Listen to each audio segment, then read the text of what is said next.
Hey there, this is John from Heroes and Legends, and today we got some more Aether Revolt previews to talk about. 9 cards altogether. A lot of these are commons, but there's a couple really interesting ones in here. You can see one on the screen now with Kari Zev.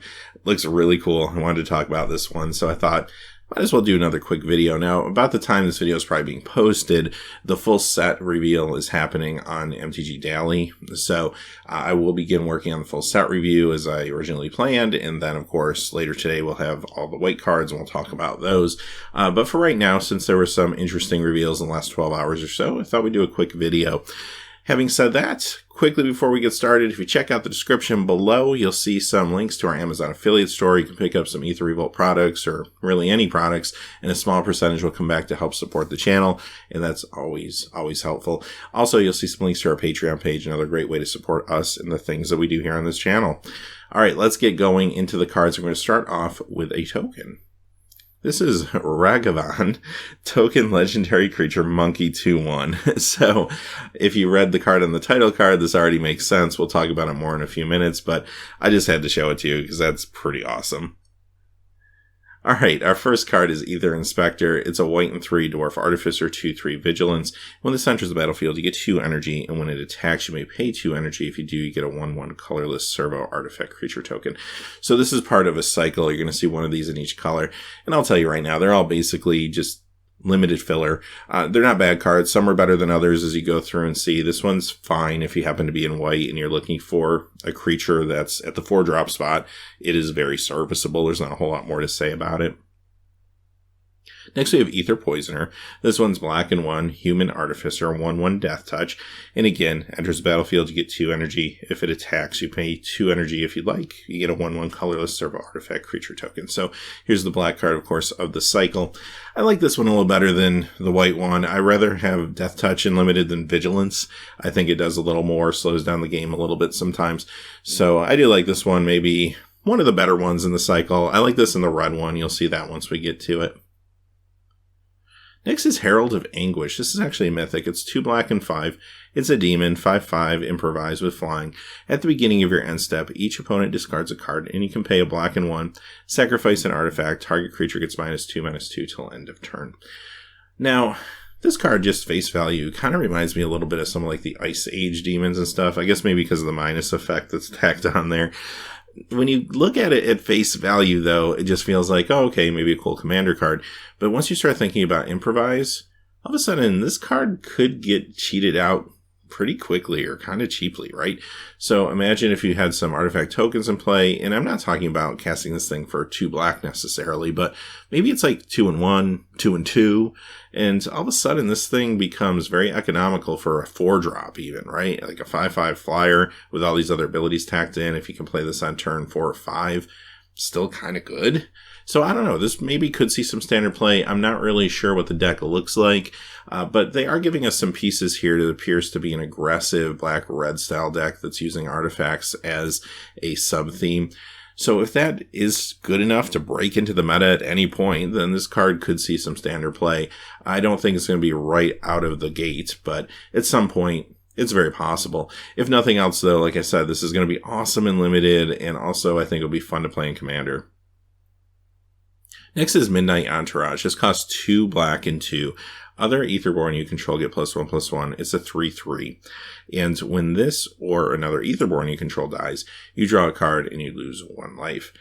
Alright, so picture here is a little grainy on this one, so I apologize, but this is interesting because obviously you got yourself an Aetherborn Lord. It's actually a really good Lord, but the Aetherborn tribe is really small.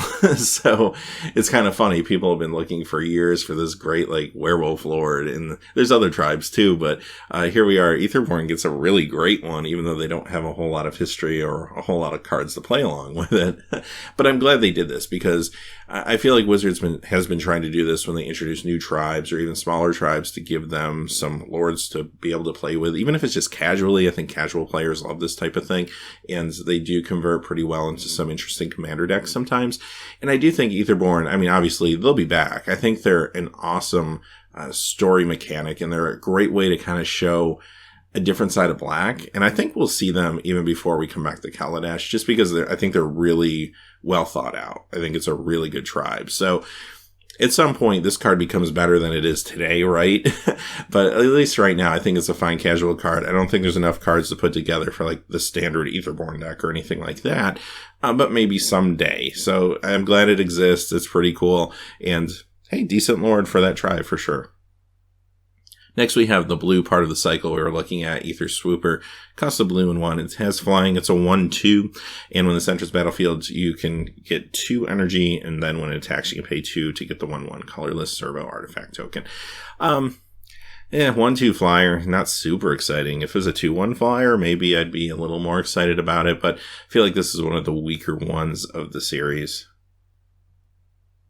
Next is Ether Chaser. This is the red one of the cycle. It's a red and 1, first strike 2/1 Human Artificer. Of course, when it enters the battlefield, you get 2 energy, and when it attacks, you can pay 2 and get the servo token. So I think this is the best of the bunch. This is probably easily my favorite. I like the black one a little bit too, but this feels like a nice little limited beater regardless of the other abilities. I mean, a 2/1 first striker for 2. I feel like that's more of a middle of the pack pick as opposed to the end of a pack pick, which a lot of these other ones are. So yeah, I'm pretty happy with this one for limited purposes, if nothing else.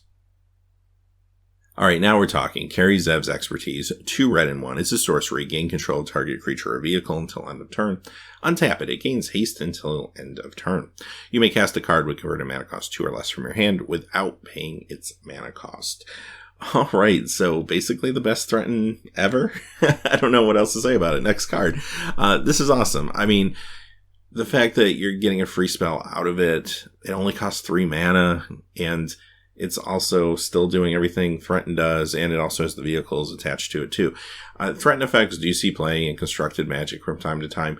I think this one's pushed enough to see standard play. I could see it maybe out of the sideboard in a few different types of decks, maybe even the vehicles deck or the aggro deck that's already out there. Just seems like a great answer to a lot of things that are out there in the format today. So yeah, I do think this will see standard play.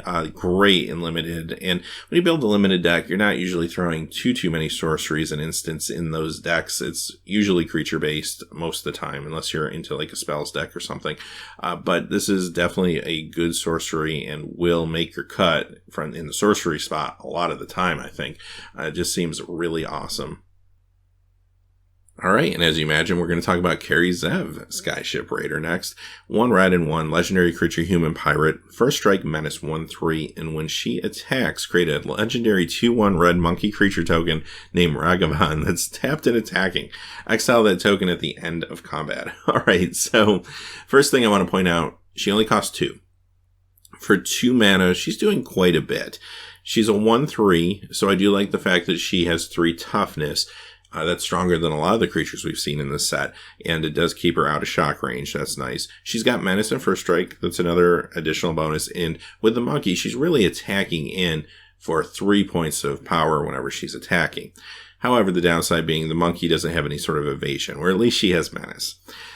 I think I would like her a little bit better. Maybe if she was like a 2/3, even if I had to pay more for her, like if she was a red and 2, but just had that extra point of power, I would have felt a little better about this card in standard, perhaps.